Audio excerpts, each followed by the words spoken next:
the Dirty Sports Podcast. I said, welcome to the Dirty Sports Podcast with Andy Ruther and Joe Kramer. Welcome to the Dirty Sports Podcast. Welcome to the Dirty Sports Podcast. I'm your host, Andy Ruther, coming to you live from Cincinnati, Ohio, with my co-host from Los Angeles, California, Joey No Chill Prano. Hello, Andy. I did it correctly this episode. You nailed it. I struggled not only on last podcast, but our live Game 3 Western Conference Finals. I introduced myself as you. That's correct. Somebody DM'd, I think our Dirty Sports Twitter, or maybe it was my personal. I don't remember. But anyway, they asked if I had doubled my dosage to 10 milligrams. And I just wrote question mark, and they said, what were you on when Ryan Klatt was on last week? Yeah. That was a Ryan Klatt interview, appearance where you just kept, it was like old Andy Ruther. You're like, forget the hockey things. Just every opportunity I have to make a Ruther joke, I'm going to go. Yeah. And I told him, I said, I wasn't on anything, man. It was just 100% au natural. I think a lot of the Dirty Sports audience expected you to show up today in a full engineering, like a train engineer costume. Oh, dude, I'm still fascinated by that. We need more train talk. You think he loves Back to the Future 3? Probably, right? Right? What was the movie? I saw it. And I was trying to remember. I actually saw it in the theater with my mom. It's with Denzel Washington. Money Train? No, Money Train was no, it's I know which one you're talking about. It's Denzel and Chris Pine, where there's like a runaway train. Yeah. That was I know which one you're talking about. Based on a true story. Yeah. Anyway, I'm going to have to ask Ryan about that. But quick update before we jump into everything. 2-0 Black Knights and 2-0 Panthers following the NBA's lead where just one team is going to win all the games. And Ryan picked the other two teams, and I said, I got to go Panthers Golden Knights, Andy. Yeah. Not Black Knights. Did I say it again? Yeah. Oh, I Black Knights is the old sneaker company, right? British Do you remember that? British Knights. BK. Burger King, British Knights. Well, by the way, if you missed our live broadcast, speaking of sneakers, you missed a gem which Prano showed me. Apparently, Puma made a pair of sneakers that was like a silhouette of Hitler's hair and mustache. Yeah. Pretty amazing. So I own a pair of Pumas, right? And I put them on yesterday. And you're just was checking them from the top. It was before I was about to walk. I was about to go with a walk with Isla and Roscoe. I was like, wait, am I the dad walking around looking like Hitler? I just want to make sure in my neighborhood. Just a quick check of my Pumas, make sure they don't look like Stalin. Yeah. They're like, well, that guy's walking around with a silhouette of Mao Zedong over there. A little Chinese reference. How you guys like that? I take pride in that comment the other night that called me basically a Wikipedia. I appreciate that. Dad Andy. I like that. I might have to run with that. It's my new name. Dandy Andy. It all rhymes. They must be loving it though in Florida, right? You got the Heat just cruising through. You got the Florida Panthers, same neck of the woods. Lots of cocaine happening in South Beach right now. Yeah. Jimmy Buffett was hospitalized. He was doing so much cocaine. Was he really hospitalized? That's what I heard, yeah. Not because of the cocaine, but just... No, I don't think so. Well, I hope he gets well. Just too many margaritas. You think he still like goes hard with margaritas? Probably, yeah. That's probably skinny margaritas now. Probably uses the agave or something like that. The agave syrup. That's a bad hangover, huh? Margaritas? I'm saying, like, that's one, if you're going hard, Yeah. you'd be feeling that. We got a call later in the show we'll get to about. Okay. Think about that. I'll let you stew on this. I'll do a little tease. Okay. Best hangover cure. Because I've done this 5 times on the show. I feel like we have, but I've been thinking about it. I'm ready for it. Yeah. Just be prepared. That's a good call. Give us a call with things like that. 310-359-8365. Let's jump into it. These NBA playoffs have taken a turn. They've been fun, but I don't think anybody expected 2-3-0 series. The first time it's happened since 2015 in the Western Conference Finals. Basically, it's lights out for the Lakers and Celtics. Yeah. I mean, for sure, even if you're a guy like me, you think, okay, the Lakers are significantly outclassed in this series in terms of talent. I still didn't see it being 3-0. But that being said, it was within the realm of possibilities. Miami being up 3-0 with games 1 and 2 in Boston. Literally no one saw coming. Nobody. Absolutely nobody. And I can't get enough. Again, like you just said, the Nuggets were obviously the favorite. They're the deeper team. They're the better all-around team. But I love this Heat story, man. I saw something today on Bleacher Report. I guess in their current rotation for the playoffs, they have more undrafted players than lottery picks. Yeah. 4 guys in the rotation were not even drafted. They flashed a score on the screen last night at one point. The undrafted players were outscoring, who was it? Like Brown and Tatum and Smart or something like that. I mean, that's amazing. That's just team basketball. Yeah. I love it because you just don't see this. All we hear about, and you made a good point about this. Again, I'm going to keep harping on this, but during the live broadcast of the Lakers Nuggets game, it's like some of these teams have found a way to kind of, we're almost in a counter revolution to the big 3 or the star players with a team like the Heat, right? Well, we've seen this before. It's like the big 3 thing or the super team thing. It only works if you have guys who absolutely, like the thing with the LeBron Bosh Wade thing when it happened is suddenly a bunch of guys from around the league that were like, ooh, I want to win a championship. Or like, I'll join up with them. I mean, you think about all the guys who were names in the league who made appearances, at least on those teams. We all have sort of mocked GM LeBron, and we'll talk about Carmelo Anthony in a bit. But, the Lakers, for example, it's like you have LeBron and Davis, and then you tried to go like Melo, Russell Westbrook, Pat Beverly. Like, no, the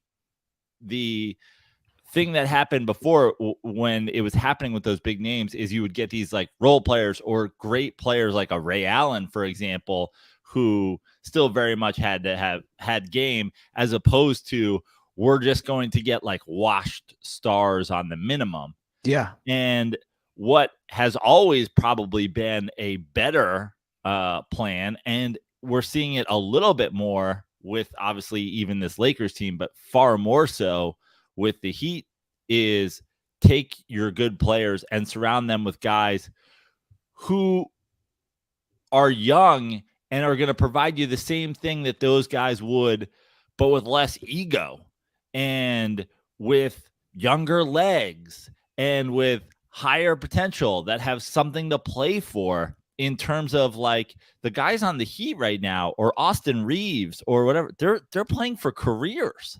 They're playing for tons of money. If you're Carmelo Anthony coming onto a Lakers team, what are you playing for? Yeah. You're playing for, maybe I ride LeBron to a championship. It's like you haven't had that hustle from day one. Sure. You certainly aren't going to have it now as like the door closes on you. You look at these guys on the Heat. I mean, this playoff run by the Heat is going to give guys NBA careers that may or may not have had them. Yeah. And not only NBA careers, you'll life-changing money. We're talking about you might suddenly get a contract, $30-40 million guaranteed. You never would have sniffed. Like, and that is a good point. You see these guys. I watched the post-game interview last night on TNT with Gabe Vincent. And it's just like these guys you're cut from a different cloth if you're undrafted, right? That you have that hunger, you have that drive, and you can just see it in the post-game interview where it's just like. Well, I think that's certainly the case for, we're going to talk certainly about Pat Riley, but his ability to find those guys as opposed to guys who didn't get drafted for one reason or another, and they come in the league and they think they're owed something and they're going to show, you know what I mean? It's like all-time basketball coaching exec just going like, oh, I like that guy's game and I like his fucking attitude. Yeah. Well, and that's how he was, right? Like, let's not forget, Pat Riley, he was never a star. He was a role guy. Like he comes from that same mold. This is a great stat. Although he was he was like a top player at Kentucky. Sure. I know, but I'm saying like in the NBA, he wasn't that guy on those teams. This is a great stat that David Aldridge tweeted last night. I don't know if you saw it. It's pretty amazing. Listen to this stat. Pat Riley is one win away from his 19th appearance in an NBA Finals as a player, coach, or executive. 19. That will mean Riley has either played in, coached in, or been his team's top decision maker in 24.7% of all the NBA Finals in NBA history. So 25% of the NBA Finals, Pat Riley has played an instrumental role in. But like also, even that statistic doesn't do justice to, like, what do you think that percentage is if you just start with the day Pat Riley arrived in the NBA? Yeah, I never thought of that. It's a good point. It's like, yeah, well, a teenage Pat Riley wasn't going to be the fucking president of basketball operations for the Rochester fucking Red Rockets or whatever the fuck they were. Like, has Pat Riley been involved in 60% of the NBA Finals since he? Yeah. I don't know. And it's like, and I was enjoying all the memes because I think NBA Twitter is as far as from comedic, I think NBA Twitter is my favorite as far as like where I laugh out loud or I'm like, oh, that's funny. Or, oh, that's pretty clever compared to like NFL. But anyway, it's like I was seeing a lot of pictures of Marlon Brando as the Godfather. I mean, that's kind of where, I think that's a fair comparison. He's always been, that was his nickname. That is his nickname, the Godfather. Oh, it is. I didn't even know that. Yeah. How long has that been his nickname? A while. I don't know if that was a Shaq thing or he's a Godfather. You go in there, you holding a cat. I thought about leaving one time and I woke up, there was a horse head in my bed. And I said, okay, Pat, I'll come back. Dude, it's crazy. I mean, like last night's game was just, it was like if you're a Celtics player or a Celtics fan, that was just embarrassing to watch. Well, let me tell you from here at my place how it went down. Mets had a doubleheader yesterday, trying to get their season back on course. They win game 1 yesterday. They go into game 2. Verlander with a strong pitching performance, finally a strong pitching performance for the Mets going into the 8th inning. And the Celtics game was on, and I was like, well, listen, I'll get through this game, and I'll probably pick it up in the second quarter. Precisely what happened. Game over. I switch over to basketball. Game's already over. Game's over. And the game's over. Like, the difference between this Heat team plus this Celtics team versus your typical NBA game is you switch over in the second quarter and it's a 14 or 16 point game. You're like, okay, this will be tied at half. I was like, this game's over. The fact that this is happening in Boston in Miami in game 3 after taking 2 in Boston, like it's over. Yeah. No, and I felt the same way. Well, I thought they'd make a push. They were up, and then, they're up by 15 at halftime. And then I had to do, that's right around the time where I'm like trying to rock the baby to sleep. And I'm like, okay, I got 15 minutes with her in her room. Let's get her to sleep. 15-point lead. It's going to be a game. No. Walk in the bedroom. They're up like 22. I'm like, what is happening? And it feels, I know, listen, grab your Miller Lights and crack them open. It's time for the Dirty Sports drinking game. Shades of the 2011, Prano mentions the 2011 Mavs. It's a team that just keeps getting hotter and keeps getting better. Like, the Knicks aren't a better team than the Celtics. I see a lot of Knicks fans being like, do we feel a little bit better about our season now? We took them to 6 and it came down to the final possession. It's like, yeah, you can feel that way a little bit, but this team is just a snowball. They're continuing.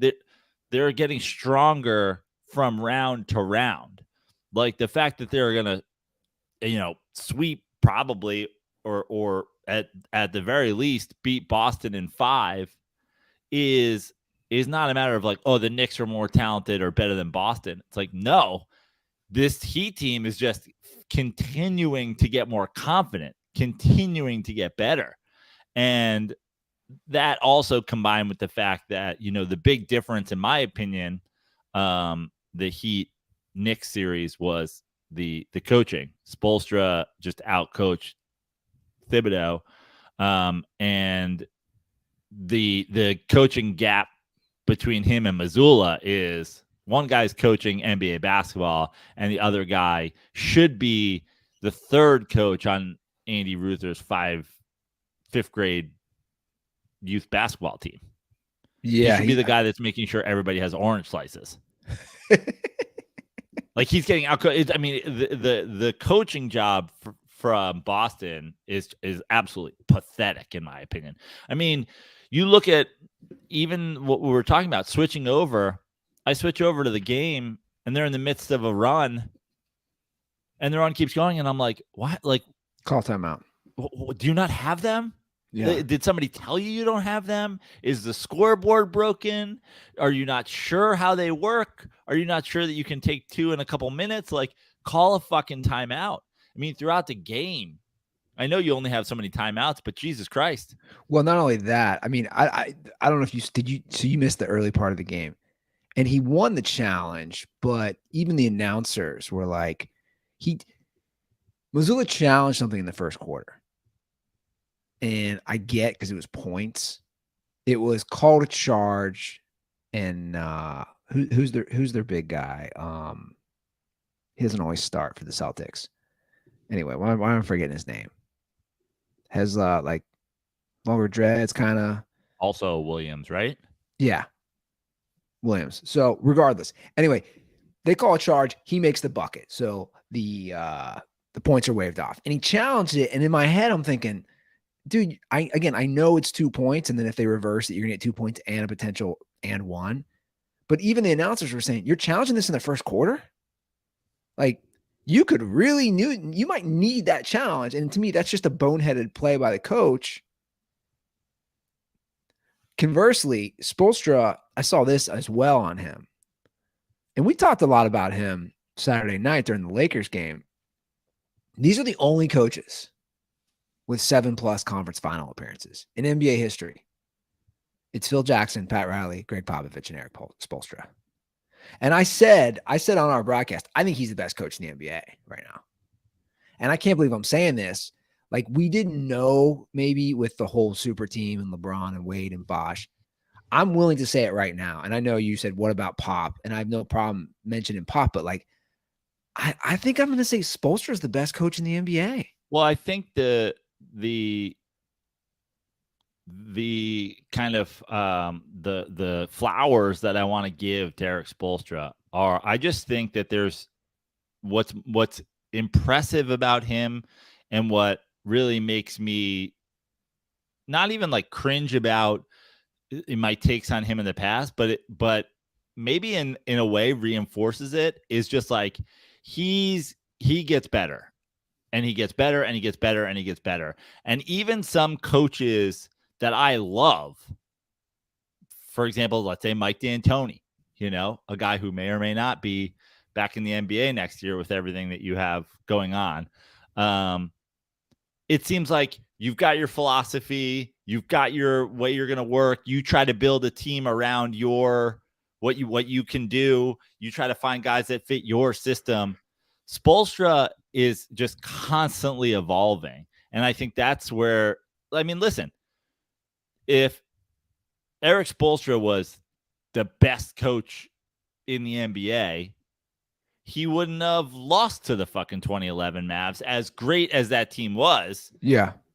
When you have a super team, if he was better than Pop, they probably have close to, or they certainly had the best player on the floor, and he lost him. But I think at this point, Eric Spoelstra now versus that Eric Spoelstra is just like a world's better coach. I actually think if you had one of those teams with him now, they wouldn't lose a fucking playoff game. Yeah. He's only got better. And that's where I think, that's what I said about Popovich when we talked about them winning the lottery, is not will this affect what he's done in the league. Like you said, it's like nothing changes your legacy that you've already accomplished. But it'll be interesting to see, is Pop there still where he gets a young player, he gets an elite prospect, and immediately the Spurs, it's like, okay, Pop hasn't lost a step. Because I think we agree Eric Spoelstra has entered a new stratosphere as a coach, but I think that's what's most impressive about him, is he just keeps getting better. He's been doing it for a while now. Yeah, I've just pulled it up. He's been a head coach of the Heat since 2008, 2009 season. And, it's 15 seasons. And obviously he had some super teams. He had that star talent. But, dude, in 15 seasons, he's had, let's see here, what am I missing? 2 years with a losing record? Like he didn't have that super team that long. Right. He only had 2 losing seasons in 15 years. Now, at the same time, they were a fucking 8 seed this year. Yeah. Well, I understand they underachieved. But when you look at it again with all these kind of no-name players, your second leading scorer, your top 3-point shooter goes down for the playoffs. You lose Oladipo. That's the definition of coaching, in my opinion. These guys go down, you make it work. Of course. I just, I don't know. I don't want to doubt them, but I'm just, conversely, let's hop on over to the Western Conference. I just see how Denver's playing, and Jamal Murray's putting up 30 points and a half, and they're still winning, even with Jokic not having a good first half. Of course, he had a great fourth quarter. Denver is a great all-around team. I don't know. I'm already fast-forwarding ahead. We already know this is going to be the finals, Denver-Miami. Yeah. It's what do we expect? I expect Denver to win. I think the Denver is a better team. I think Denver has so much more depth. I think when you look at it, what's going on in these conference finals is Boston's more talented than Miami, but Spoelstra, not only are they hot and confident, but he's just completely, he's running circles around from a coaching thing. It's literally, a guy teaching fucking quantum physics to a guy who's like, A is for apple. And you're like, okay, this is fucking embarrassing. Yeah. Mike Malone, I don't think is an incompetent coach by any means. He's a pretty good coach. And I think that series will have its moments of drama because Miami will still have a decided coaching advantage. But when you look at talent-wise, the difference between Denver and Boston also is Jokic has already proven he's one of the best players in the NBA. He won a couple MVPs. Like this Celtics team, and this is maybe what we have to talk about before we fast forward, is like the Tatum Brown pairing. Like, I don't know how often you can give these guys first team and second team all NBA and act as if they're this like elite duo when on like what should happen when you have a quote unquote elite duo. And if you look at what's happening in Denver, when Jokic played a good fourth quarter and Murray played a good first half, like one of your two stars has to be carrying the load. And when you have a game where everybody's going off, great, you fucking run through teams. But when they're figuring something out on Jokic, Murray goes off. And when they fucking then start focusing on, oh man, Murray's killing us. He had 30 points in the first half. We got to figure out how to shut him down. Suddenly Jokic comes alive. Meanwhile, if you're Brown and Tatum, you have games, you have series, you have fucking weeks at a time where it's like, okay, you guys kind of had the quietest 25 ever. Like, there's like, who is the guy on that team when you supposedly have two of them who just like, I'm not going to let this happen. Now, the other aspect of that is I just think also they're just like ball dominant scorers. So you're not, even if you're not going well, like Jokic in the first half, it's like, it's still all running through you. Sure. Like Murray's getting 30 points because of what you're doing to some degree, still running the break. Like I know that the Celtics have a terrible coach, certainly in this series in comparison, but there has to be some part of this series with not showing up and not having either of your stars just say, hey, it's my game. We're not going down 3-0 because I'm going to go for 45. Or I'm going to fucking put up a triple double, or I'm going to facilitate, or I'm going to do whatever, or I'm going to get some guy in foul trouble, or I'm going to attack Jimmy. Like, the fact that you don't have it is like, if you're not questioning the possibility of this duo being the foundation for a championship, when do you start questioning that? Well, they've played together for 6 years. Yeah. So we have one NBA Finals appearance in 6 years. And that's a valid point. I mean, that's a good barometer. Like, you've 6 years, man. That's my, like, you could make a very valid argument that they have been underachievers and disappointing to only have one NBA Finals appearance and 0 titles. That's a totally fair statement, I think. But also forget the lack of titles. It's like, even specifically this series or I should say this playoff run, like Tatum had that game against Philly, but like this playoff run, that's their moment as a duo. Is that like, we don't have the games where it's like, oh man, they had the Hawks on the ropes and then they just shut him. Like, Brown goes off and just closes that series out and they move on. We don't have in the conference finals. Like, Jason Tatum was first team All NBA. Jaylen Brown was second team All NBA. Jalen Brunson was not any team All NBA. And in the series, it's like Jalen Brunson, the Knicks series was a series because Jalen Brunson was like, dude, we're not getting fucking swept. Not on my fucking watch. Well, that's the thing. Like, neither of those guys invoke,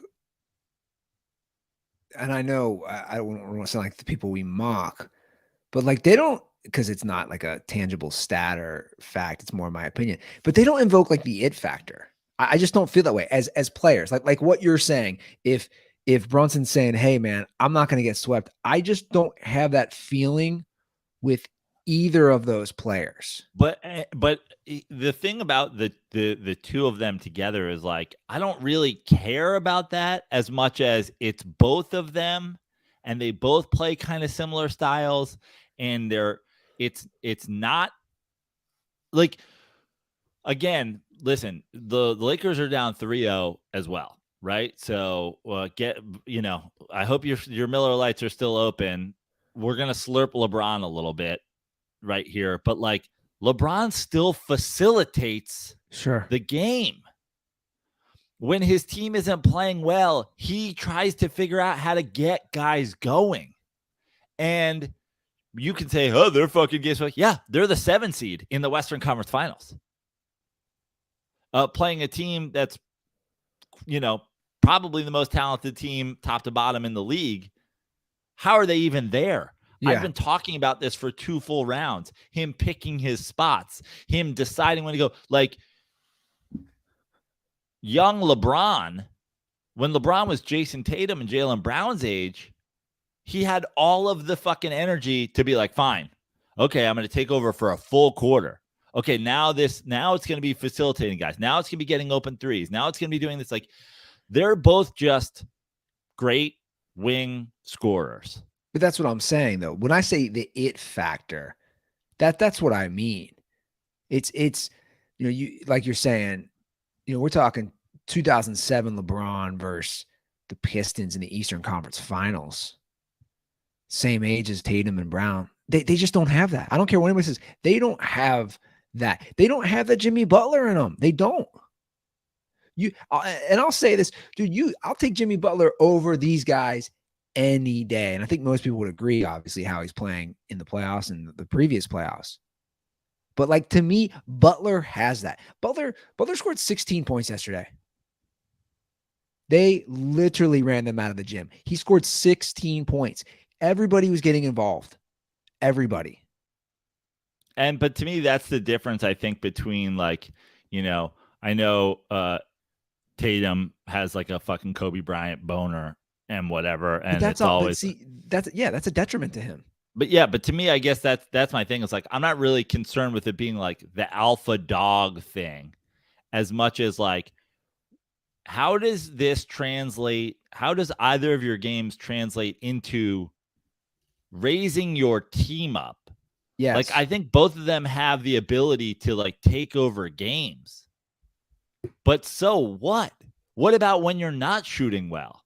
What about when the other guy's not going? Like, we don't have like, I mean, they also have a bad coach. Marcus Smart is their fucking point guard, which is a nightmare. And in my opinion, was never a solid strategy. But you don't have a facilitating point guard.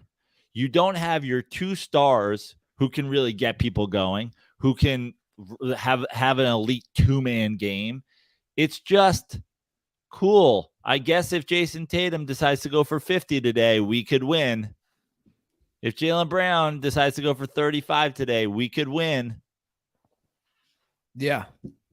But you look around the fucking, we have Austin Reeves. We have fucking, we have all the guys on the Heat. We have all these things where the stars are getting somebody else going. But even Denver, man, KCP's had his games. Yeah. You know what I'm saying? It's like they're getting everybody involved. And there's a reason those 2 teams are going to play in the finals. That's why. It's at its core. If you watch basketball and you like basketball, it's team basketball. Sure, Jimmy Butler's a star. Jokic is a star. Jamal Murray can play like a star. But at its core, outside, you know what I'm saying? Like, it's team basketball. Even look at getting here. Like, I know, again, it's like the Lakers are also down 3-0. The Lakers are a 7 seed that cruised through Memphis, kind of cruised through the defending champs in Golden State, and they ran into a buzzsaw. This Boston team, which is the 2 seed with these 2 All-NBA guys, pulling teeth to get through the fucking Hawks. Absolutely fucking back against the wall. Game 7 against the Sixers. Like, dude, this has not been an easy ride. Like, the idea that this flamed out now against a team that has confidence and is finding a way to play team basketball. It's like, you have a coaching problem in Boston, obviously.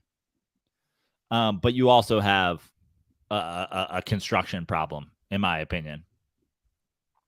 To me, this is Dame Lillard and CJ McCollum, where it's like, I like that. Where it's like, pick your guy. Obviously, it's probably Tatum, and just like Jaylen Brown's a second team All NBA guy. Like, what's his value? Go get draft picks. Go get a guy who fits your system, whatever that system may be. Maybe you find a guy who creates your system.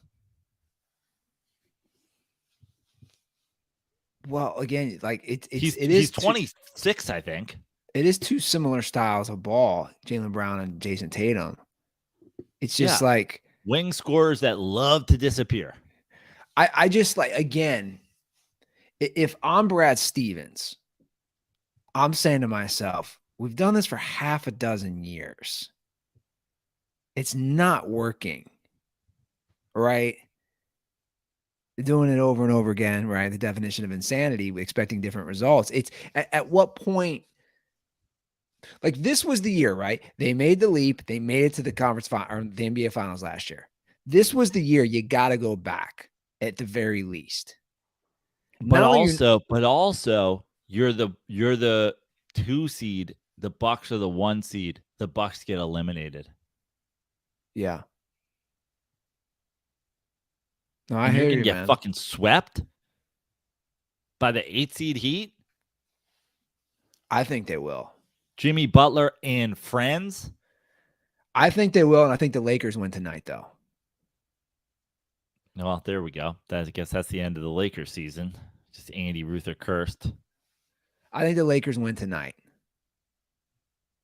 I do.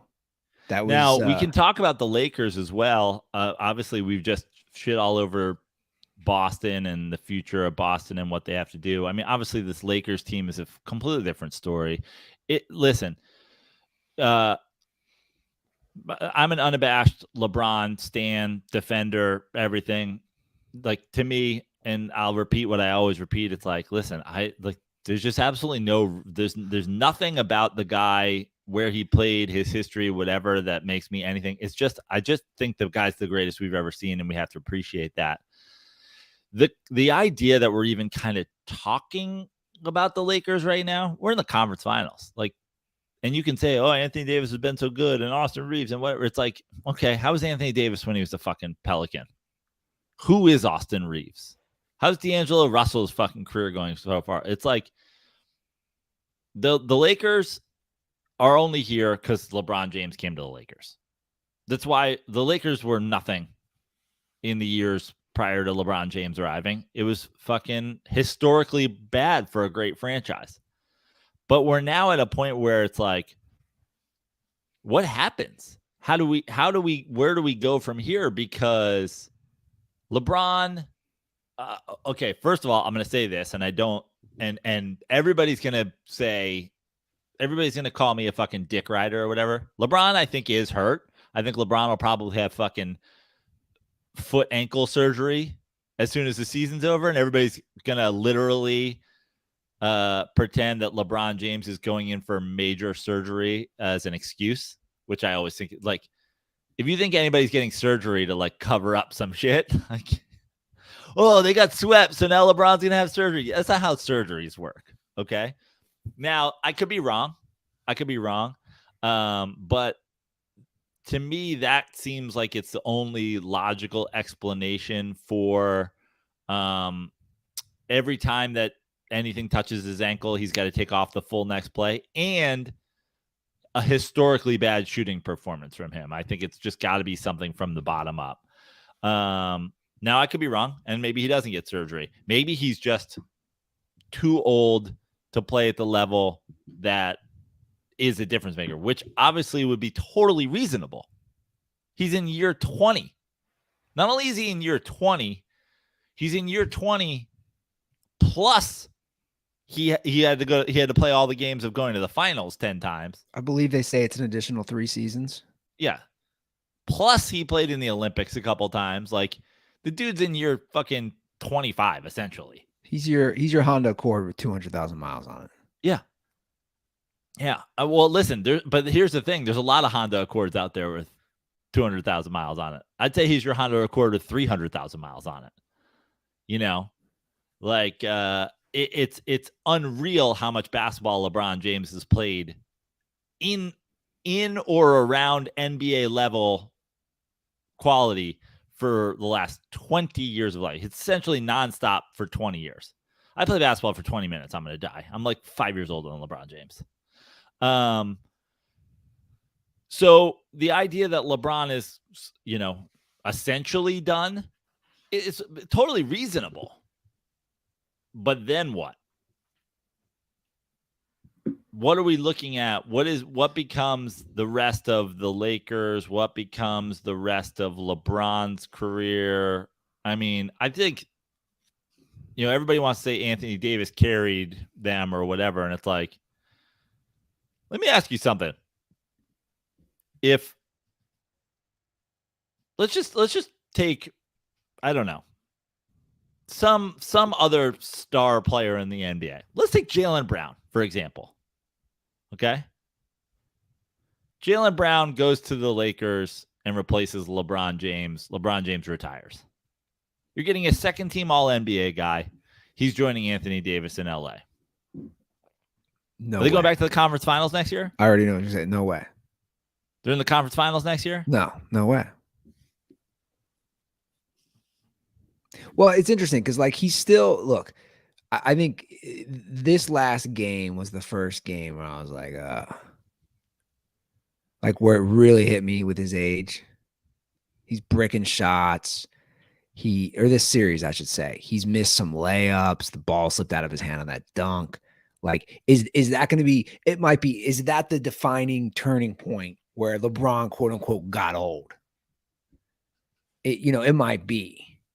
But I just want to remind people, and I know people are like, oh, all you do is shit on him. But you talk about LeBron versus a Kobe in year 20. They're like, Kobe shot free throws. He was hurt and he shot the free throws. Cool, man. Kobe's 20th season was his final year. Yeah, it's not even close, is my point. Like, it's the comparison between LeBron's 20th year, and trust me, I was living in LA. I had to watch Lakers games, sadly, because they fucking sucked. They stunk. And we all know the infamous Kobe Bryant shot challenge, which you did, but that was an exhibition, guys. I don't care what anybody says. I will never, ever put any meaning or value into that final game. The Utah Jazz straight up let him score on them. And fucking, even if they didn't, who gives, like, what is like, dude, LeBron James, when we talk about LeBron, first of all, he had a 38-point night or a 40-point night or whatever the night he needed to break the scoring record. Like, if your only goal, if you're any elite player in that, like, dude, Carmelo Anthony, who we're going to talk about his retirement, like, you put him on the floor today and you say, hey, we don't care if we lose by 50 points, but you score 40. He'll score 40. Yeah, and let's not forget, he shot 50 times, guys. 50 times. So it's like, I don't put much into that. He was 6 of 21 for 3. Like, this isn't even worth wasting any more time. Like, it was an exhibition. It was an all-star game. It was ridiculous, to be honest. I almost murdered you. I mean, he could have been culpable for involuntary manslaughter had some things gone south for you that night. But that's just the point. The only reason I bring that up is because I had killer instinct, Mamba mentality. Yeah, exactly. It is interesting because you finally see LeBron, quote unquote, old in real time. But then you're like, but he still had a good season. He still had those moments in the playoffs. There's nobody in the history of the NBA who's played at the level he's playing at right now, which we're like, oh my God. Yeah. Is this it for? We're finally like, is this it for LeBron? And he's playing at a level in the 38th year and his 20th season where no one's ever played at this level before at his age. So I would say this for LeBron. Forget the fact that, forget the additional miles of the finals and the Olympics and all the things. Let me ask you this. You talk about like what's LeBron's future. Do you think, because LeBron's obviously still a great facilitator, do you think if LeBron set out the goal, I'm going to average 15 assists a game, he could do it next year? Yeah, if that was his goal. I'm not sure that that's even necessarily like his. I'm not sure that's necessarily what helps the Lakers or some other team win, to bring in LeBron James and be like, hey, let's make him a. But like, yeah, absolutely. Absolutely, if that was his goal. Well, so do I. That's my point. Like if his goal was to do a Kobe Bryant thing and be like, I'm just gonna do this, or a Michael Jordan thing, I'm just gonna do this. That's the only reason I asked that. I was like, if LeBron said I want to average 15 points and 15 assists the whole season, I think he would do it. Yeah. I don't know what the Laker move is, and maybe it's run its course as well on the Anthony Davis LeBron pairing. But this kind of hodgepodge, they're like a garage sale, right? They're like putting parts together, you're picking things, but it worked. It worked as far as it could go. And I do think, again, I'm not making excuses either, but guys, they were a 7 seed. They went through a 2 seed and the defending NBA champs. Like any blasphemy to this Lakers team or LeBron, it's not fair and it's wrong, to be honest. Because the thing is we're praising the Heat. But if the Heat were down this way to Boston, we'd be like, well, that was a fucking pretty crazy 2 rounds they got through. Yeah. Right. And that's what I said on the broadcast we did on Saturday. And I will, because I here's the thing. When you said we look ahead, I do think Denver will beat the Heat in an NBA Finals. And when they do, I will do a tongue-in-cheek video on our TikTok being like, Jimmy Butler, 0-2 in the finals. Cool. He took nobody there. I don't care. 0-2. Cool. Bunch of guys. But the 2 other great players on his team were hurt. I don't give a shit. You lost, dude. 0-2 in the finals. Cool, dude. Like, what are you? You failed. You're 0-2. Because rightfully, I think the majority of people, when the Heat go to the finals and lose, will be like, Jimmy Butler jumped into a new class of player. Sure. This Heat team is fucking did something unheard of. It was all on his back. Like, everybody will praise it, and no one will just be like, couldn't get it done when it mattered. Cool story. You swept the fucking Celtics, but then you came up. But then in the finals, when the lights were the brightest, what happened? Cool, you scored a bunch of points, but you didn't win. No one will do that. They only do that for LeBron James. But I'm going to do it.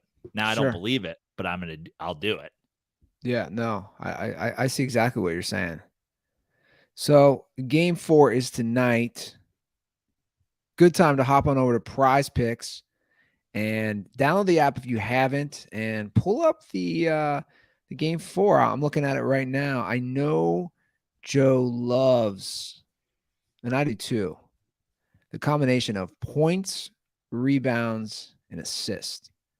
Like that's a good one to look at. So let's pull that up here for game 4. Lakers Nuggets. You got 42.5 for LeBron James. Jokic 50.5. Anthony Davis 42.5. Jamal Murray 37.5. Austin Reeves 26.5. And Michael Porter Jr. 23.5. So those are some various options you have on points, rebounds, and assists. So go ahead, guys, and download the app today. I don't know how many times we're going to push this. I like the more than on Michael Porter Jr. I could see a 20-point Michael Porter Jr. game coming. Yeah, no, for sure. As a reminder, all first-time users that deposit and use promo code DIRTY will receive a 100% instant deposit match up to $100. And guys, there's also plenty of other sports. You can hop on there for NHL, Major League Baseball, WNBA. So download PrizePicks today and play daily fantasy sports with us. Make sure you use promo code DIRTY when you sign up. All right. So, yeah, man. Got the game 4 tonight and then game 4 tomorrow for Miami, Boston. And here's what's interesting, and just keep this in mind. I thought about this today. If both teams close out, major break and layoff before the finals. Right. Finals will not move. The NBA Finals will be June 1st regardless. Yeah, it's kind of crazy. So, again, if neither close out, I think I don't think any series goes beyond 5 games personally. You're still going to have a nice layoff, which I don't think is good for the Heat. I don't know. It's definitely not good for the Heat. It's definitely not good for the NBA. Yeah. The NBA having a delay before the two teams they don't want there is going to be bad. Like I said on the broadcast, I have a feeling that the people who have been really, really quiet about the record-breaking round in and round out, round 1, round 2, round. I have a feeling that people who are really quiet about the record-breaking ratings are going to come out of their, shit-covered holes when the NBA Finals is Heat Denver. And here's the issue, I think, and it'll tell you a lot about basketball fans. We kind of shit. I certainly do. I shit on basketball casuals because I think if you look at the majority of the takes that people have when it comes to all of these things, whether it be historical or what's going on now, or like, again, I keep hinting at Carmelo Anthony retired. Like, you look at the people who are like probably on the internet today talking about the great career Carmelo Anthony had. Like, you should be like a Holocaust victim. They should tattoo casual on your body if you're fucking talking about Carmelo Anthony's elite career today. You should be marked for life. They should give you the fucking, like the guy who fucking carved the anarchy sign into his head, whatever the fucking dude's name is, I'm blanking on right now. They should carve casual into your head. Like, when you look at the NBA final matchup, it's actually awesome. If we end up having Denver, Miami, it's actually a great basketball series. Well, that's what I was trying to say earlier. I said that's why I said from a strictly basketball, like a pureness level of team basketball, which also has stars, it's really great. And also it's a great matchup. And also very similarly to, things we've seen, like a LeBron Cavs, Golden State Warriors series. Obviously there was more like typical star power, but you're really going to have a Jimmy Butler and friends taking on this like powerhouse, super deep, star heavy, 2-time MVP, should have been 3-time MVP. Like, it's going to be a real, like, you're going to need superhero shit out of Jimmy Butler. Well, and that's like exciting. And also from a compelling storyline, I think it's just as exciting to see either Jokic or Jimmy Butler get a first ring, right? Like, that's exciting. Yeah, Denver's have never even made it to the NBA Finals. Like, those are exciting storylines. Jimmy Butler. But again, from a coaching standpoint, from a star player standpoint, from a style standpoint, from everything, it will be a fun and interesting and very well played, regardless of how it goes. It's not going to be a sloppy NBA Finals. No.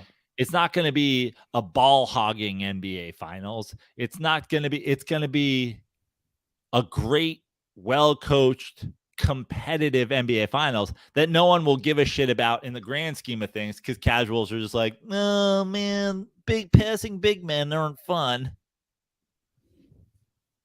No, you're right. It's like, it's a far more interesting NBA Finals from a basketball standpoint than Lakers Celtics. Oh, 100%. It is. I like that. I know. I was thinking about that too. 100% it is. So we got to talk about your boy Melo officially retiring. Never call him my boy. Like, that's not even funny in a sarcastic sense. He's my least favorite professional athlete that's ever walked planet Earth. Your least favorite professional athlete of all time. Of all time. Wow. So he officially announced his retirement today. Meanwhile, he didn't play this whole season. I know. Well, and you know, it's also, again, and he, you know, how long did he sit out before, right? And then was it the Hawks and then the Blazers? That was another year too, right? We harp on the marketing machine of some of these athletes. He's another one of them. I don't see. Now you're close to it. You're a Knicks guy. He played for your squad. I have no connection to Carmelo. I have no connection to teams he played on. As an outsider looking in, as someone who I think understands sports pretty well, at least I try to, I've never understood the Melo love for someone who has literally accomplished nothing but score points, not a team player, not a facilitator, doesn't play defense. Again, as an outsider, I don't understand it. And I'll just let you hop in. Obviously, I have a lot to say, but the one thing I do want to say, and I told this to you before the show, Carmelo is 9th all time in career NBA regular season points. He's not in the top 50 all time for playoff career points. That's the only stat I need to know. He doesn't make his teams better. He doesn't get his teams in the playoffs. And that's all I need to know. You're not in the top 50 all time for career but playoff also points. Look at his let's just look at his from a, like, really his only 2 real stops were Denver and New York, right? Yeah. And New York was pretty quick how long they were competitive for, and then it became a disaster. But let's just call it the whole thing. Like, when did Carmelo Anthony leave New York? When did he leave New York? Yeah. Let's pull up his stats here. All right. So Carmelo Anthony, he started the 2003-04 season with Denver. So he did 8 seasons in Denver, 7 in New York, and his last season was 2016-17. 2016-2017 was the last year he was even really in any, like, that you could even make the argument he was an, like, quote unquote NBA star. Yeah, the last year he averaged 22 He's from LeBron James draft. Yeah, that's a good point. He's from LeBron James draft. LeBron James is in the Western Conference Finals. LeBron James has probably scored as many points in the playoffs as a Laker than Carmelo Anthony has in his career. He's in the Western Conference Finals. Carmelo hasn't been even relevant since 2016-2017 season. And even before that, I would argue he wasn't really relevant. But even, like, if you are, like, from a fucking headline standpoint, relevant. That's 7 years ago, dude. That's 6 years ago. We started this podcast in 2014? Yeah. 2014. I don't know. It's just like, again, I don't get it. Basketball casuals look at points per game. There's so much more to it than that. Of course, there's so much more to it than that. You could have that argument every single day about every single player, every single fucking way. LeBron James averages more points per attempt than Michael Jordan. But people go, Michael Jordan's the greatest scorer of all time. Why? Because he shot more? But, like, okay, again, I like to be Melo, one of the great scorers ever. Why? I agree. Why? Because he shot more? Why? So I like to do cross sports, right? Because I think that's important. And we do it a lot on this show. And again, I always like to bring it back to the quarterback position in the NFL. and I'm just going to bring up something quickly because we talk about points. To me, points, all-time points, the equivalent is all-time passing yards for a quarterback. I think it's a fair comparison. I don't want to bring in somebody named Matt Ryan, right? Just because Matt Ryan is going to finish top 10 in career yards, career touchdown passes. I think he's a Hall of Famer. People go nuts. No, he's not. No, he's not. No, he's not. But I just want to bring up a Matt Ryan Carmelo comparison to cross sports. Did Matt Ryan win an MVP, man? Matt Ryan took his team to a Super Bowl. Everyone is so quick to be like, he's not a Hall of Famer, and a lot of people feel that way. People slurp Melo. You never made an NBA Finals, man. You're not even top 50 all time in career playoff points. You had a nice run with Syracuse, which, by the way, for the record, he didn't dominate that NCAA tournament. He didn't. You want to bring up points? Like his points, I have it right in front of me. Like his points aren't insane, is all I'm saying. They're just also, not. Guess what? Also, I don't give a shit. Yeah, story. No, but my point is, you had a great run as a freshman. You won a title. It was fun. Also, Jerry McNamara went off in that NBA or in the that final game. Let's not forget that. And you won 2, was it 2 or 3? I don't know. Olympic golds. You're also part of that squad that got embarrassed when they won the bronze with like. Yeah, but also Olympic Melo that everybody wants to talk about. Yeah. You know what? Here's Olympic Melo, in my opinion, hurts Melo's legacy more than helps it, because that's how it should have been. Essentially what happened is he was on a team where there's just absolutely, like, even in his own delusional mind, he knew he wasn't an alpha on a team with Kobe, on a team with LeBron, on a team with, like, he's probably delusional enough to feel like he is an alpha on a team with like Dwayne Wade or whoever. But like, if you have Kobe Bryant and LeBron James on your team, even you are not delusional enough to think that you are the alpha. And therefore, he became a catch and shoot guy and looked great, and then would come back to the NBA and refuse to be a catch and shoot guy, would be a ball dominant ball stopper. Yeah. It hurts him more than it helps him. Sure, I see your point.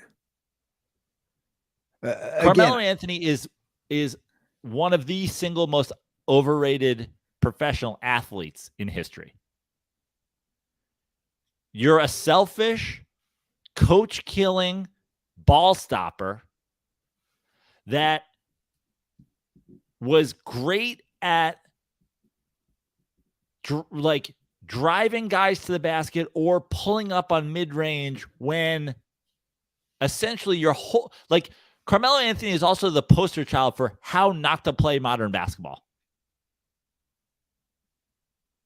Like, you can talk all, like, here's a great example of fucking basketball casualness. Steve Nash is infinitely better than Carmelo Anthony. Infinitely.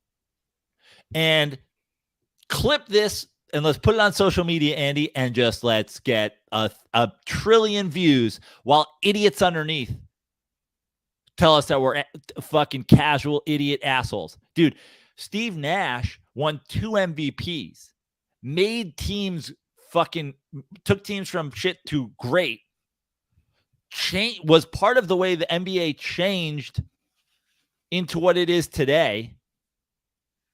Carmelo Anthony plays an antiquated style of basketball that doesn't win and just stat pads. And people will be like, you guys are fucking idiots. Carmelo Anthony's so much better than Steve Nash. I agree, man. Again, I just like, I've never fully understood it. Like he's one of those, I bring up marketing, but I don't know, like what is the marketing? Come on, do the follow. I like where your head's at. Follow the marketing breadcrumb trail here, Andy. You can do it. Was he a Jordan Brand guy? Oh, was he? I forget. Was he? Yes. Okay. All right. When I talk about guys who are the most overrated, who's my other like maybe most overrated athlete ever? Jeter. Jordan. Follow the breadcrumb trail. All because Mama Jordan was sitting in her kitchen making waffles one day and was like, my boy, he going to lead the league in offensive rating. Vorp. He's going to lead the league in value over replacement player. You're going to give my son part of his shoe deal. Because he going, my Michael, shoes are just shoes until my son gets in and leads the lead in box plus minus. But this is also why a lot of these people are so dumb. Because it's completely contradictory. It's the same fan slurping Melo who, in his tenure with your Knicks, had one playoff series win, correct? Yeah, and then lost to the fucking Pacers. But got that's what I'm stuffed saying. at the rim by Roy Hibbert. He has one playoff series win his whole entire time in New York.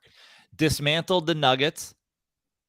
Dismantled the Knicks to get there. But this is my point. That same fan is like critical of LeBron losing, getting far. And you're like, wait, but you stand for Melo? Melo has done nothing but score points. The problem with Melo also is I think that Melo had the gifts. Melo had the talent. And there was always the moments where you could see Melo's potential greatness. And people got swept up in that and wanted him to be something. They wanted him to be what they thought he could be instead of looking at what he was. It's sort of similar. Listen, neither of the guys on the Celtics right now are selfish on the level that Carmelo was. But it's kind of thing. It's like at some point, it needs to be what are they, not what could they be. Yeah. Carmelo Anthony was a volume scorer. Cool story, man. That's what it was.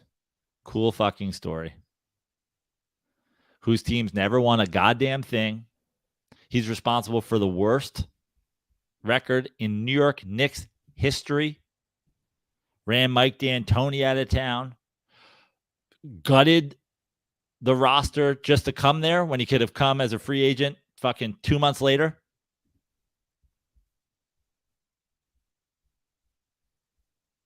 I mean, I'm going to pose something, and maybe I'm off here. Obviously, it's a different position because one played point guard.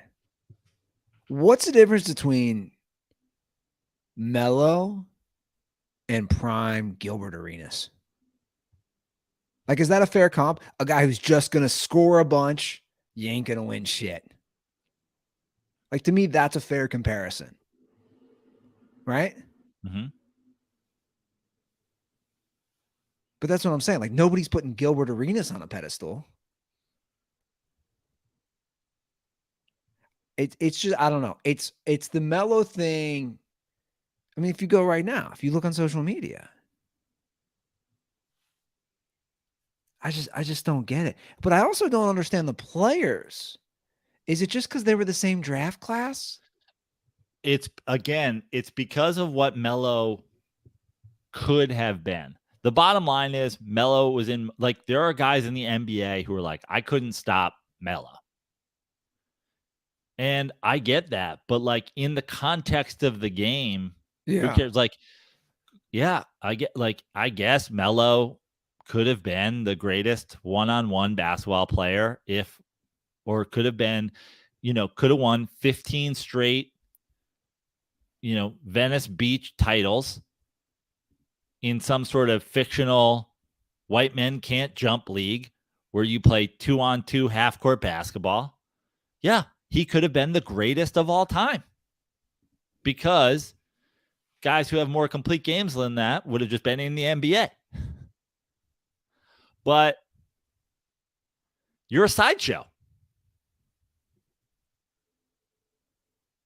You're the fucking long drive contest equivalent to a guy, Golf, to golf. You're the softball home run derby guy equivalent to fucking Mike Trout. You do one thing. You score in bulk when you take a bunch of shots on low efficiency, and it makes your teammates hate you. Yeah. But again, it's like most people don't understand that. So, well, at the very least,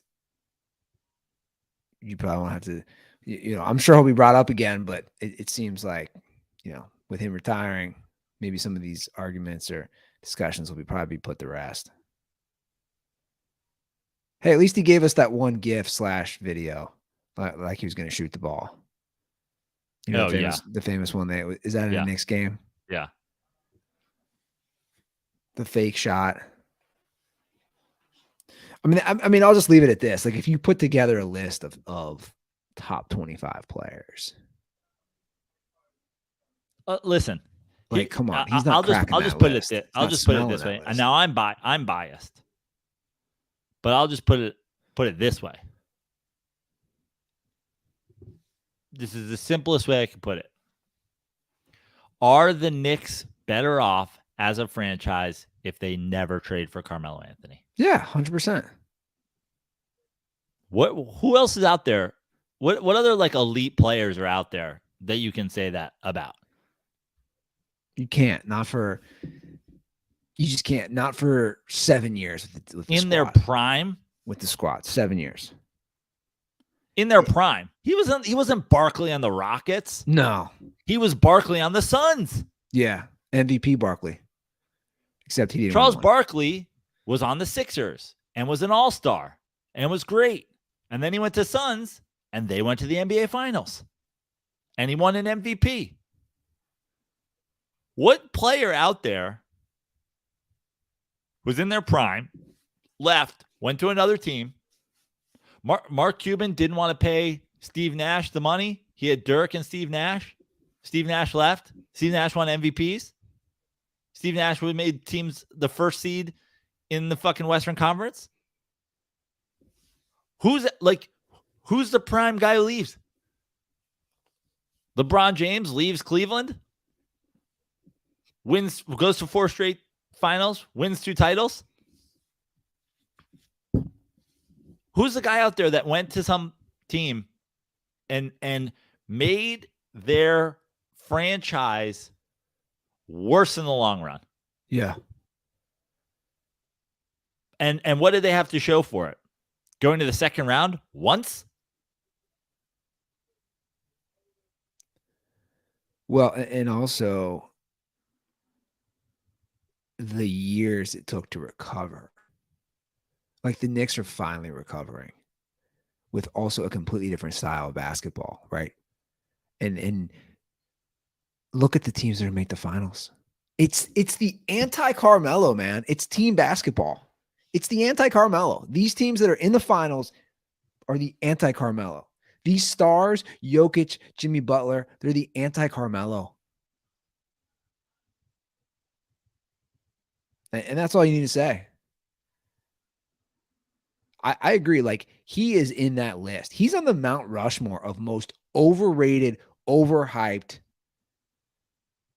athletes of all time. Without a doubt. All the sports combined. He's up there. And they do share one thing in common. 2 of those guys, we both agree, Derek Jeter, Carmelo Anthony, Jordan Brand guys. It's truly amazing.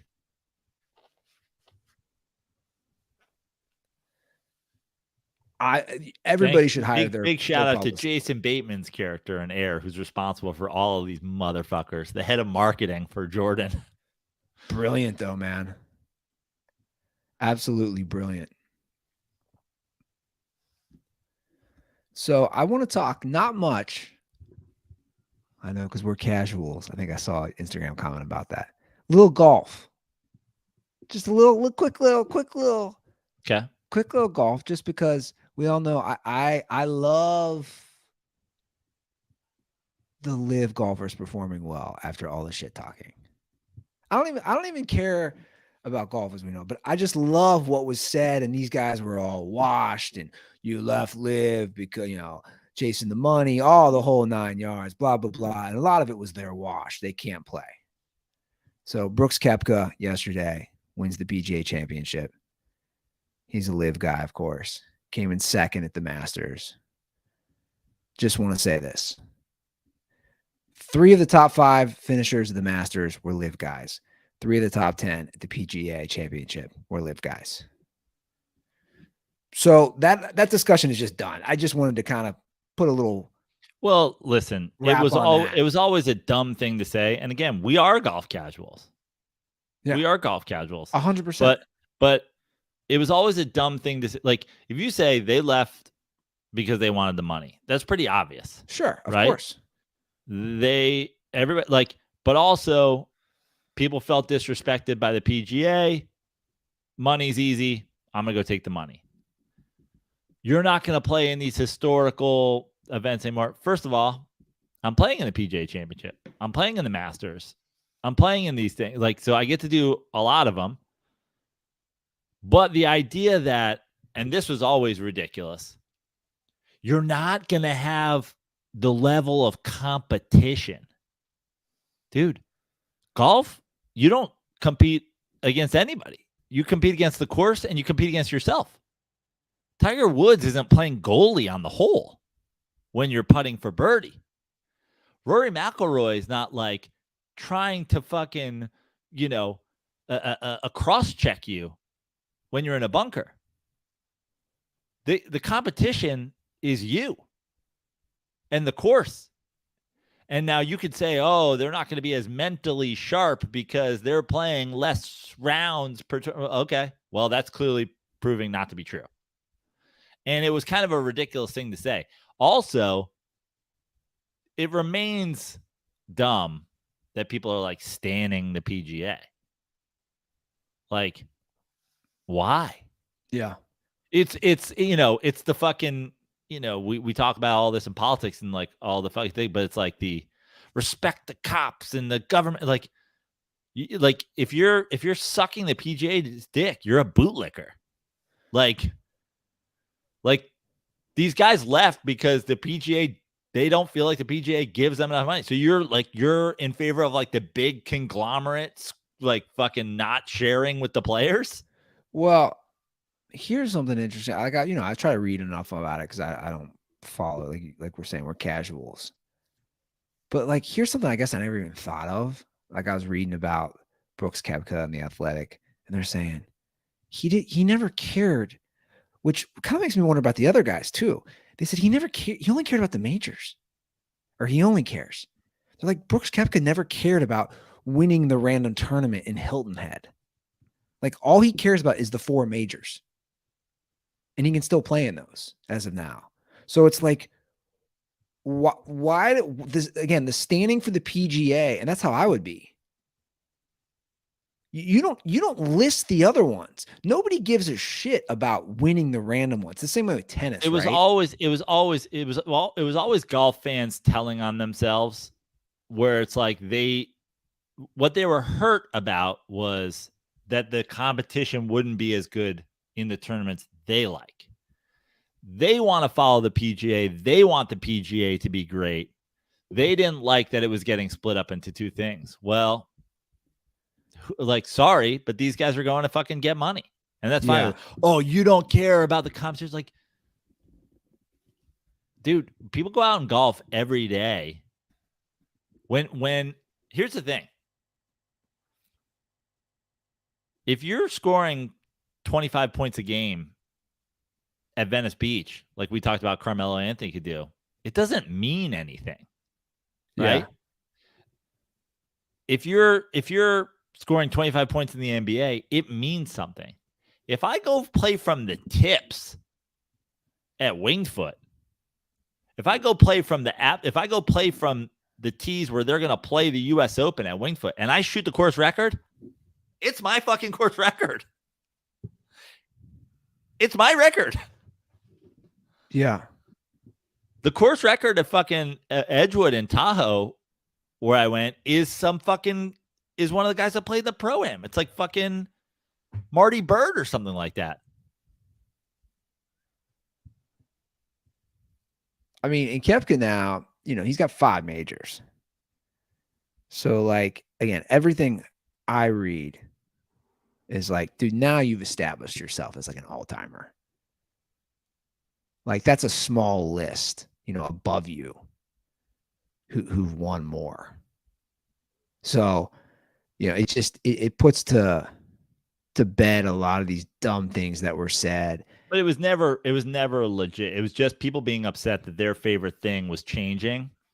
I don't think anybody, you could say like, oh, these guys are casuals, whatever. And that's true. We are. But if you're not a casual, if you're some golf nut and you thought the fact that some guys were going to play one less round of golf for tournaments every weekend was going to make them fall off the planet Earth when it comes to competitive golf, then maybe you should just be a casual. Like, yeah. Well, I just never understood against competition, right? I don't care the field or the job or the product. Like, the competition is good, right? There's a reason you can't have monopolies. There's a reason there's antitrust laws. Competition is good. PGA has already been made better because of this LIV thing. Now, LIV won't last. I don't know how long they'll just bleed money, because that's, I think, what's happening right now. And they're not getting the ratings and the people don't care. But it's already changed PGA. It's already accomplished its goal, which we've talked at length. I don't know why anybody would have been, against it, but whatever. And I know everybody, the Saudi money and the blood money, and it's just like, okay, well, whatever. Like, you could do that for anything realistically where we take money. But in the long run, I'll be as a casual, I'll be curious how this all plays out, especially with all these lawsuits. But again, as a casual who watched that documentary on Netflix, which I found really enjoyable, especially for a non-golf guy, and Brooks Koepka is one of the main guys featured, I was rooting for him. I'll be honest. I was rooting for LIV guys. I root for LIV guys too. I don't like Brooks Koepka. I think he's like, he to me, he's like a fucking douche frat boy villain and a fucking idiot. Yeah, he is for sure. But at the same time, I'm the same way. Like, I'm all about fucking LIV guys, because to me it just seems like it seems so lame for golf fans to not have embraced it.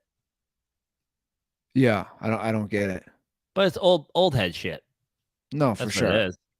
For and sure. It's people that just want it all in one place, which I understand a little bit, but then maybe you should have made some more noise about the fucking PGA before. But you made the point, I think, when this all happened. If there came a football league, and we all see these other ones that could rival the NFL, I don't have a loyalty to I have a loyalty to football. I'm like, dude, I like football, or I like basketball. Oh, you have a league that's just as good as the NBA? Cool. I'll watch it, man. Like, I don't have a loyalty to a league. That's extremely bizarre to me, to have a loyalty to a league and not the actual sport. Anyway, speaking of football, Jim Brown passed away last week. Now, he obviously is way before our time. Yes. But, like, by all accounts, greatest running back of all time. So, how do we do this with a guy who played that long ago? But also who played for that short amount of time, right? Yeah.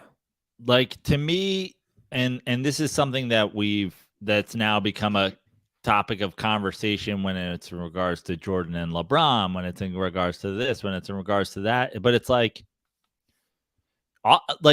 Jim Brown is a badass motherfucker. And he's a badass motherfucker because, first of all, he was like an all-American lacrosse player. And he was he's one of the great athletes. He's like an outspoken fucking advocate, an activist. He quit football because he was like, I don't want to get beat up. I'll go be a fucking movie star and like do all this shit. And all that, to me, that makes you a badass. All of those things combined make you just a fucking badass dude.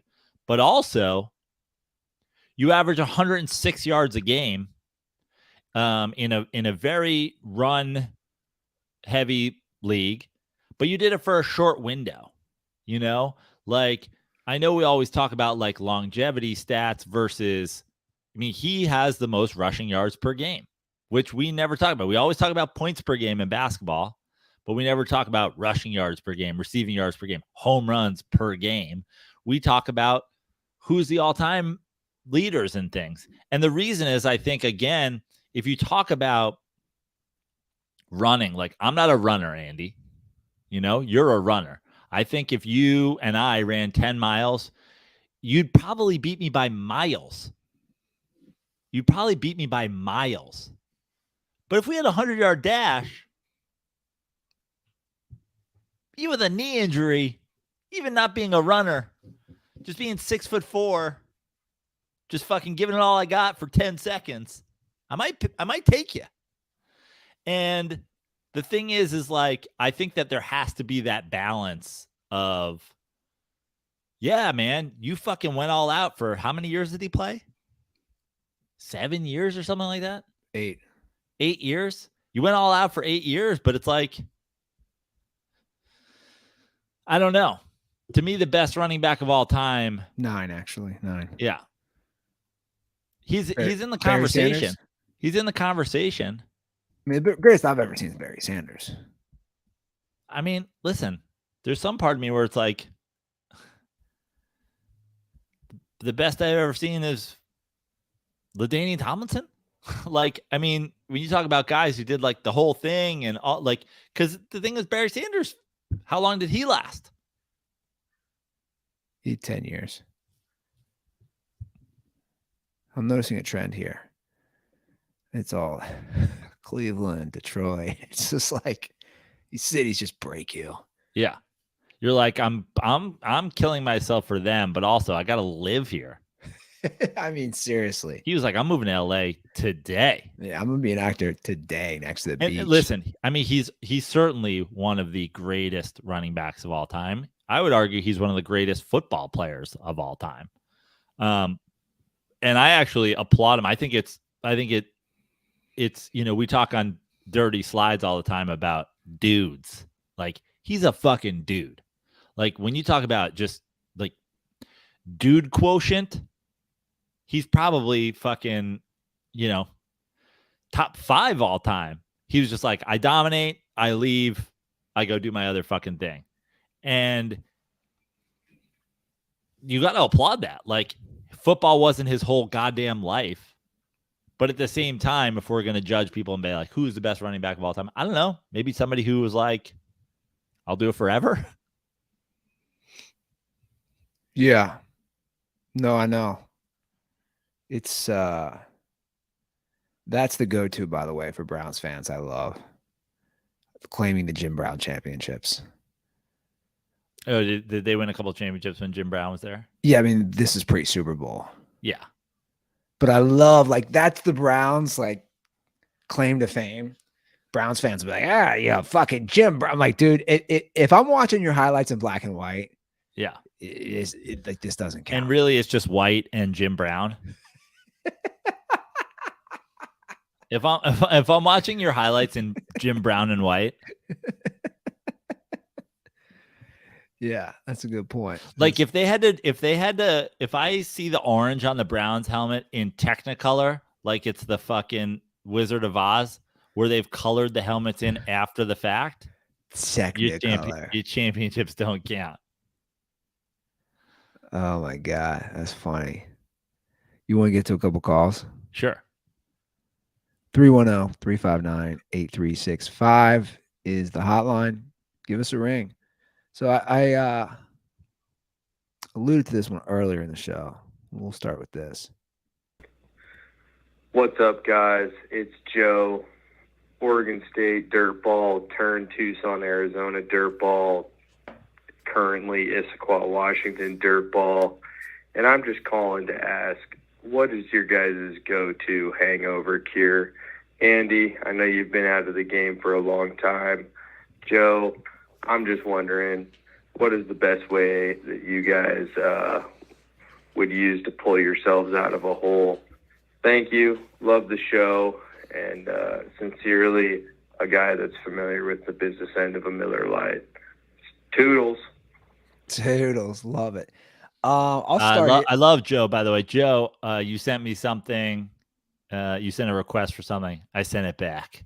So I hope you enjoyed it. Slide in my DMs and let me know if you enjoyed it. Tell me about that dick pic. I want to hear all about it. Yeah. So I'll start first because you probably have more to say. But I have been out of the game for almost a decade. But I'll give you two answers. Do you want like what you should do? I'll give you both, regardless, or like what might actually make you feel better. Technically, if you like sweat it out and exercise, you'll feel a million times better. Cool story. Yeah, okay. If you just don't drink, you'd feel No. be hungover. I'm saying like if you sweat it out and then sleep it off, like sleep is so I don't know if people understand, like sleep is so important, right? Of course, you should know that.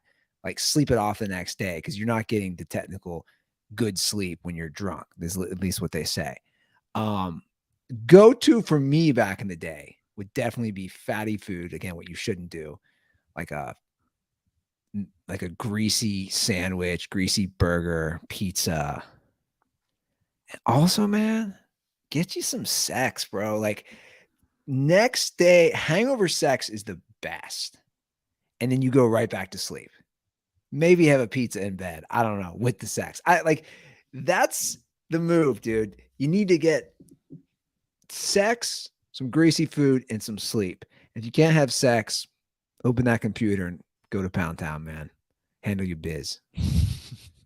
That's my advice. All right, mine's layered. First of all, when possible, pound a pint of water and 4 Advil before you even go to bed. Let's start there. 4 Advil. 4 Advil.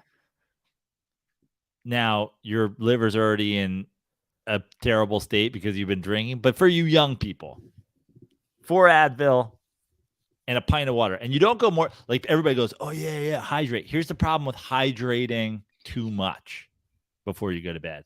If you hydrate too much before you go to bed, you got to get up and piss. You don't want to get up in the middle of the night, especially when you've been drinking, because then you have the middle of the night hangover and then you can't go back to bed. So 1 pint glass of water, 4 Advil. That's sort of a pretty one. I know we always can't do it. Get up in the morning, coffee, greasy sandwich. I have what I call the Joe Prano hangover sandwich. It is an immense amount of bacon on a heavily buttered roll or bagel. That's all it is. Bagel or roll covered in butter, filled. I mean, a thick sandwich full of bacon. We're just greasing, we're buttering, we're breading. That's our thing. Right out of the gate. Coffee in that. Then, a little weed. I was just going to say, got to get a little weed for that headache. Little weed. Just take the edge off. And then, obvious one, if you really want to end a hangover quickly, hair of the dog. Just a little bit more booze. Do a big fat bloody. Do a big like smash a beer. Do whatever. Get yourself back there, and then that'll get you to the point where you feel like okay. And now we can do everything else we want. Now we can mix in all kinds of foods and naps and sauna, go in the ocean. And I mean, going in the ocean for me. Yeah. Going to the ocean for me is like, to me, if I'm super hungover, it's coffee, greasy breakfast, ocean surf, out, hair of the dog. And now I'm back, baby. Little weed before I get in the ocean. And now we're doing it again. That's Saturday morning. Now we can run it back for Sunday. Yeah, man.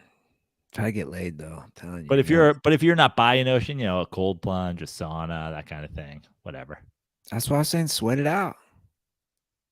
I feel better. I'd love that you're like sweat it out by just jacking your dick raw. Hey, man. Ruth is like, get up, eat a pizza, and then jack off so much that you're just dripping with sweat. Oh, man. Just heavy cardio in the jack off fashion. But there's nothing better. I used to say this, right? I think this was on early episodes, like a Sunday morning, NFL's on, you're hungover, a little morning sesh. You feel great. Order yourself some Domino's medium pizzas, just top it off with that $5.99 like chicken carbonara, just some terrible food.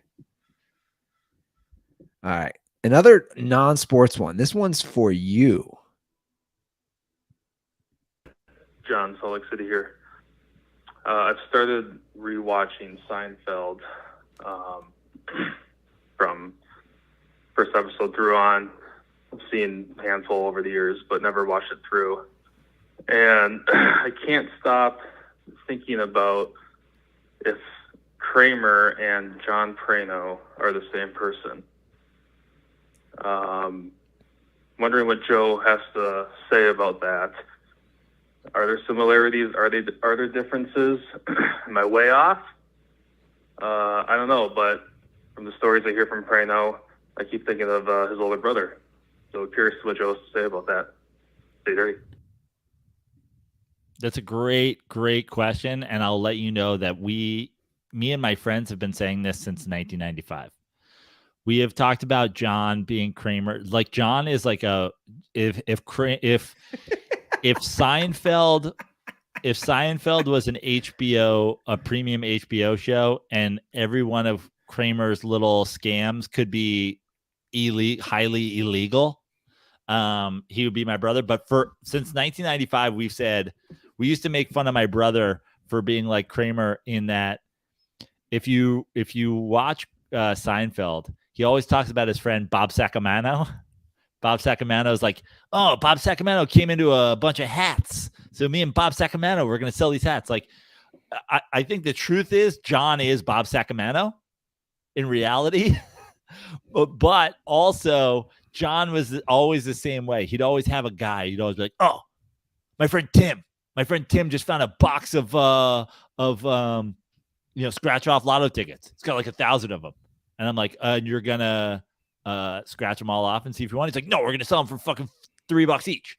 The money's really in selling them. If fucking 7-Eleven could make more money scratching them off, that's what they do. And I'm like, okay.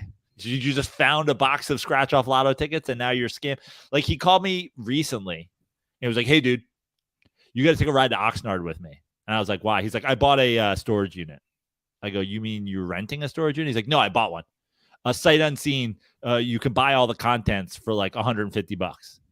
And I was like, but you don't know what's in there? He's like, they just show you one still photo. But I saw a couple surfboards. And I figured, you know surfing. So we could probably sell those. I go, What? dude, there's surfboards that have been sitting in a storage unit. They're probably like rotted. They're probably old. They might be dinged up. Like, is this your plan? Your plan is there might be something of more than $150. But now I was like, now you've got to get rid of the shit. Like whatever is of value to you, now you have to like empty it. Yeah, it seems like a put lot it of in the work. garbage. So like I was like, what are we really doing? So I was like, I have to drive to Oxnard with you to empty a storage unit in hopes that maybe you make $200 from the contents of that storage unit after you fucking sell it. Yeah, that seems very Kramer-esque, that plan. Yeah. That's hilarious. That's total Kramer right there. Like that story is spot on. Yeah. Although I have a brother who's pretty Kramer too. And how he shows up, I'm not going to name names, how he shows up disheveled, running late, just making the appearance. And now you got me thinking about some of his ideas too. Like I had all my old Star Wars figures. Those are only worth money if they're in the package. Right. He's like, what are you doing with the Star Wars? Like we're cleaning out my parents' house. And I'm like, I don't know, man. Like I know I was the Star Wars guy, and they're all in like the original cases, because Darth Vader, like silhouette and the C-3PO thing. And I'm like, I don't know. He's like, can I take them? I'm like, yeah, man, I don't know. And then I follow up. He's like, oh, my buddy so-and-so, my buddy Steve has them. This is just like John. He's assessing the value. He's assessing the value. He buys toys. I hear from him a week later. So my buddy Steve said probably about $500 worth. And I'm like, okay, in my head. And I don't say this out loud. In my head, I'm thinking, okay, $500 worth. Now, technically, I didn't want them, but like we're all brothers. There's 5 of us. So wait, like there's a lot of work going on here. Are we each gonna get 100? This is a lot of work for $100. Like, Yeah. And then I just don't say anything, right? And then I told him recently, I was like, hey, my nephews are our nephews really into Star Wars. And like, I'm dropping hints. Hey man, he's really into Star Wars. Do you still have those figures? Yeah, they're still my friend Steve's. And I'm just thinking like, no, give them to our nephew, dude. Yeah. Like what money are you trying to make off these? Except he's not like a criminal. No offense. Like, he's not doing schemes. Yeah.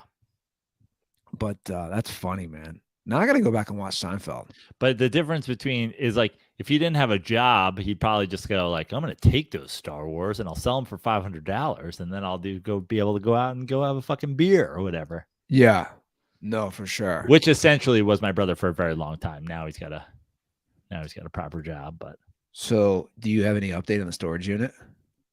Oh, I told him, he was like, we're going to fucking Oxford. I was like, that sounds like a complete waste of my time.